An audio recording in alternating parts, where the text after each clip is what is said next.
Hi, I'm Jackqueline Lou with IdeateTV, and I'm here with Joel Gomez, the artist from La Muerta. Hi, how are you doing? Good, how are you doing? Good.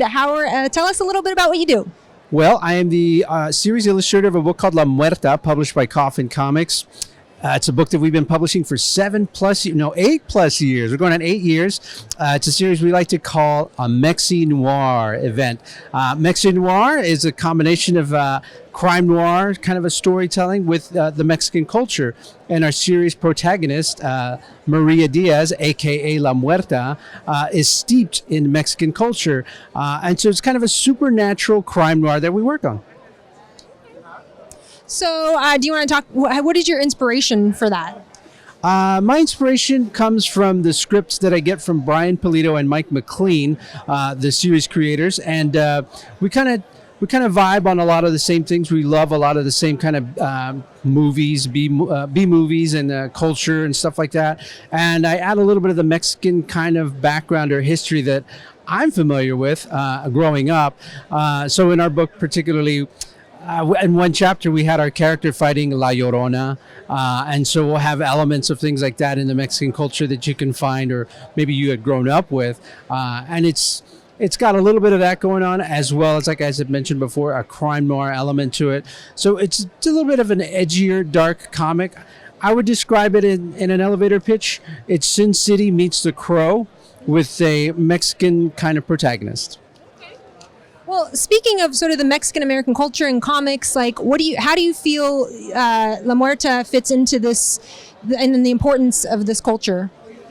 I think it's awesome. That's a great question. I think in a lot of ways there aren't very many Hispanic or Latin characters.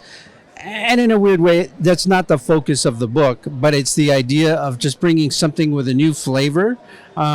It's like presenting something to people that they're familiar with, but in a new way, and there were a couple of opportunities in the past where it looked like La Muerta was going to be more than a comic book.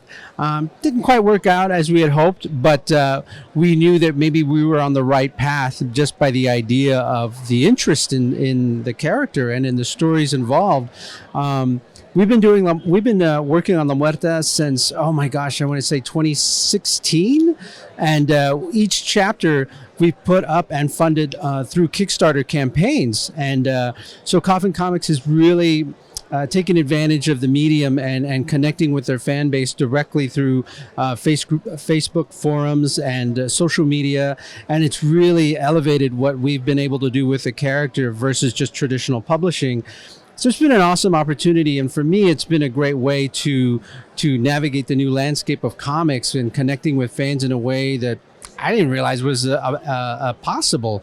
And through that, we've been able to sustain this character and her storyline for, as I mentioned, over 8 years. So I'm excited for that. We currently have a Kickstarter going at this moment that ends at the end of May. Early June. And it's chapter 9 in the La Muerta series, La Muerta Devious.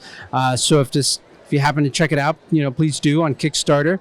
But yeah, it's the 9th chapter, 48 pages per chapter. And I'm just grateful for the opportunity to connect with fans who are interested in this story and checking out all the awesome books that we create at Coffin Comics. And what artists have personally inspired you?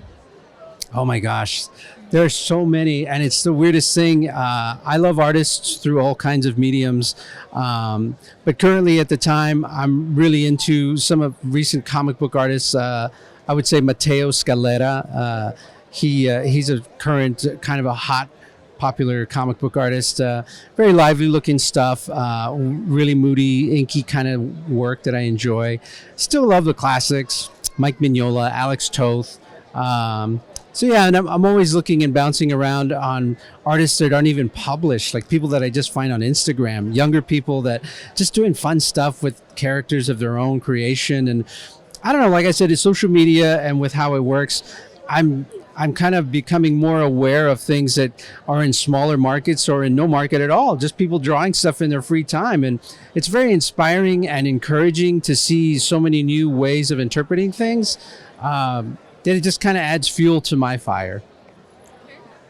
And I know your wife, Beth Sotelo, is also a graphic artist and novelist. Do you guys collaborate together? Have any projects that you do? It's funny. We still, on occasion, will collaborate on cover illustrations together, but it's a unique circumstance that we have because if we're both working from home together, even before COVID times, we were both just kind of around each other all the time. And as freelancers working in the comic book industry, we worked on a short story called Lady Gunfighter for Coffin Comics where I penciled and inked it and Beth colored it.